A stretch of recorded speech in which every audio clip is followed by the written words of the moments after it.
राज्य मंत्रिमंडळातील 42 पैकी 24 म्हणजेच तब्बल 57% मंत्री हे केवळ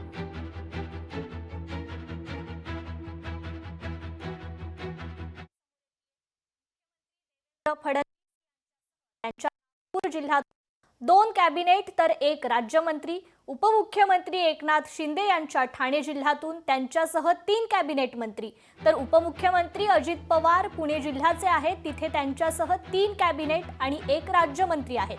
त्यामुळे 15 जिल्ह्यातून मंत्री नसून मंत्रिमंडळाच्या रचनेवर टाकली तर जिल्ह्यानुसार रचनेत असंतुलनता लक्षात येते। तर कोणत्या जिल्ह्यात एकही मंत्री नाहीयेत पाहूयात ग्राफिक्सच्या माध्यमातून। मंत्री नसलेले हे जिल्हे 15 आहेत। अकोला, अमरावती, भंडारा, चंद्रपूर, गडचिरोली, गोंदिया, हिंगोली, जालना, नांदेड, नंदुरबार, धाराशिव, पालघर, सांगली, सोलापूर, वाशिम या 15 जिल्ह्यात एकही मंत्री नाहीये।